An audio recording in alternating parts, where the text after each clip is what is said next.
Ah, there he is.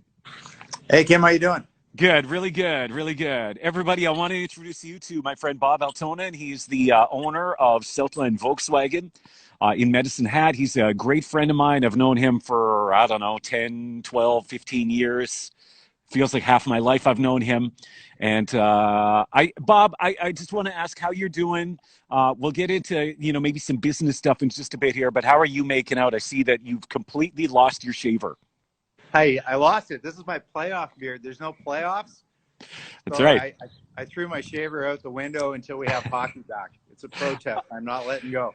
Well, you might be invited to join ZZ Top if you keep it up then. That's perfect. I can't sing though. Well, neither can they. Yeah. All right, Bobby. I am not going to pump your tires. Everything I say is going to be meaningful and straight from the heart, but you're one of the smartest business people I know. What is going on these days in our local business community, and what are we going to have to do to bounce back in a big way? Because make no mistake, guys, when we reopen Alberta, we're going to reopen it with a vengeance and with a roar. So, Bob, what's going to happen when we reopen Alberta, and what's the key to getting through this from a business perspective, not necessarily even from an automotive perspective? Yeah, Kim, that's a great question. And what we need to do is we need to support the small businesses. And I don't mean car dealers. Car dealers are set up to survive a longer uh, break in business than a lot of our smaller friends are. Own restaurants, bars, dry cleaners, flower shops.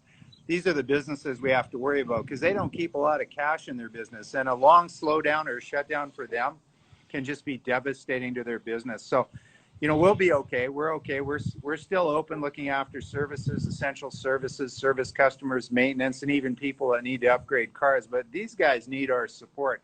That could be a takeout order that you make today, and it could just be when they're able to open that we go back and visit their business and we make a purchase. Anything, even if it's not a big monetary purchase, just to give them the confidence in knowing that we support them and that they can still be, and we're still there for them after this is over. There's so much stress on these small business owners.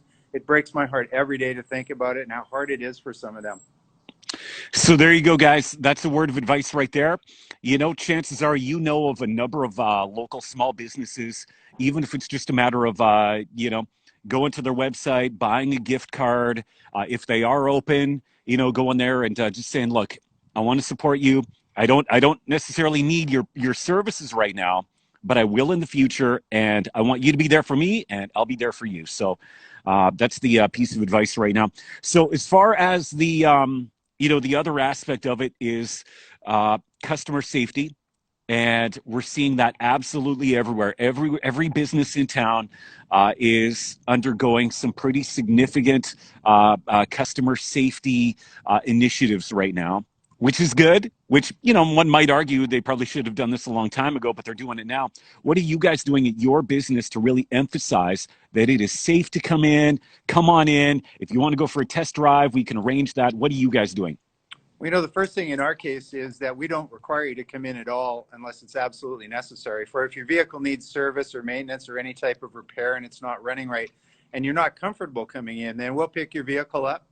We'll perform the repairs to it. We'll sanitize it and drop it off for you again. It's a concierge or valet service that we've started about a month ago. It's pretty popular. And you just don't actually have to even come in if it's not something that feels right for you. If you do come in, we have the same measures in place that all of our smaller businesses, I think, by now have. We have plexiglass shielding. We wipe our building down constantly. We're absolutely adamant about the social distancing or the physical distancing with our team and with anybody that comes in as well, to make sure that everybody is as safe as we can possibly make them. And that applies also to, and that's our service business. We do the same thing in sales, but of course now we can also talk outdoors. So there's lots of space between us if somebody has a vehicle question or they need a vehicle because theirs simply isn't running anymore. So a lot of focus on safety. Every day we talk about safety. We watch our team constantly and remind them, not even with customers, but just with each other. It's so hard with your coworkers to maintain that distance constantly. So we just, every day we talk about that and make sure, because this will be with us for a long time. We're going to Yep. have to get used to it. Even when we restart the economy gradually, we're going to have to stay a safe distance apart. We'll have to keep sanitized. By now, those are becoming second nature. But even with new employees, we just constantly remind them every day. We check the practices and make sure everybody that works with us and anybody that visits is safe. Now, you're guilty of it. I'm guilty of it. I think we've all done it where we're not feeling good. We're a little under the weather, but dang it anyway, I got to push through because I got business to do, and like we are programmed, and we've done it for years, where we'll come to work sick. Of As course. an employer, what do you tell your staff these days as far as if you're feeling just a little bit under the weather or whatever? Like, what do you tell your staff? Absolutely anybody that's feeling under the weather for any reason, Kim, stays home for 10 days, 10 to Yep. 14 days, depending on their symptoms. A third of our staff's already had that privilege, me included. And it doesn't matter what your symptoms are, even if they're not the symptoms we read about with COVID. I think we're starting to understand now that sometimes this virus can manifest itself in ways that isn't easily identified at first, and we just don't want to take the chance. So we were really strict on that. We've had a couple employees that said, oh, you know what, I had food poisoning. Let me come back. I'm feeling okay. Absolutely not. You have to wait the isolation period out before you come back, because that's the only way any of us can stop the spread. And, we're not, I heard when you started, you were talking about the heartbreak in Brooks. Yep. We just have to be so careful that we're even more vigilant now than we've ever been, because it's so close to home, right? Yeah, exactly, exactly. All right. Well, hey, Bobby, it's been great talking to you. What is the word? And I should know this as far as the Volkswagen production of their new vehicles. Is that mostly in Germany? Is it all in Germany? And what is the supply chain like for vehicles these days? Well, our supply chain is great because we had actually stockpiled vehicles as an organization before this happened. So we have lots of supply. The production of our vehicles is primarily in the U.S. and North America, a combination of the U.S. and Mexico. We do receive some from Germany, and those plants are either started or about to restart depending on their location. So German plants started yesterday with production again, entirely different process. They'll be producing less vehicles because of the safety considerations for workers. Yep. And then we're scheduled to see the U.S. start next week, and then the plants in Mexico as well. Just slowly, gradually producing vehicles and making sure their workers are safe until they're confident they can bring production back up to speed. But of course, we won't need the same level of production for a while that we had. It'll be a different industry for the rest of this year. Yep.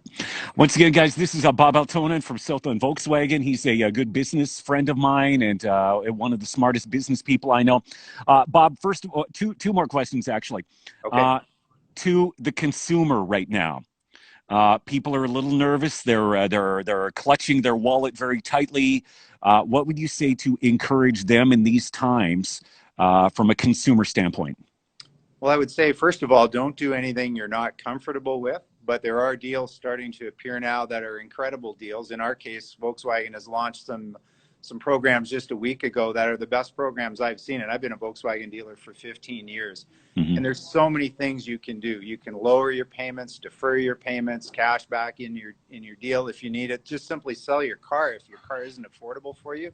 Yep. But the most important thing is do your own budget and do what's right for you to take pressure off you financially so you can weather the slowdown. And if you need our help, we have financial experts that do it for a living. We can figure almost anything out that you need help with. And sometimes it'll be shocking how attractive it is, but that doesn't mean you should rush in and buy a vehicle, right? It's all about you and what's right for you. We're seeing a lot of people downgrading and taking different vehicles that are less expensive because they see this will happen for a while. But just go slowly and cautiously, get lots of advice. If it's us, get us to prepare a lot of proposals for you and show you how it makes sense financially, and then take enough time to decide if it's right for you. Don't rush into anything right now. That'd be my advice. And as well, I'm looking at the people that are watching this right now, and I recognize a few people that are business owners. From a business owner perspective, what's your advice to someone that might not necessarily be in the vehicle business, but in any business? They're nervous, they're a little scared. What do you say to the other business owners out there? Well, first of all, get your business downsized so it fits with the times. It's going to be slow for a while, so you're going to have to cut expenses and you're going to have to keep your expenses lower for a while. Get some services in place that are suitable for the way we'll shop now for the next 6, 12, 18, 24 months, and make sure you can weather the storm. There's lots of help out there right now from the government. If you're having trouble accessing it or you don't know how to access it, turn to somebody that has more experience. Even us, if you need help, we have a financial officer that does all of our government assistance programs, looks at everything to determine if it'll fit for us. And turn to your colleagues, even if they're not in the same industry. Reach out anytime. If we can help, we'll help anybody, point them in the right direction. You have to take advantage of what's available. to make sure your business survives. But get the word out. Use your social media connections. Tell people what you're doing. And even if it's a small sale you make today, just be so thankful to the customer. Look after them really well, because I mean, that's who's going to keep you going for the next several months. Yep. And Bob, very important to you. Remember the charities in the community because they need help as well, and we're all in this together, right?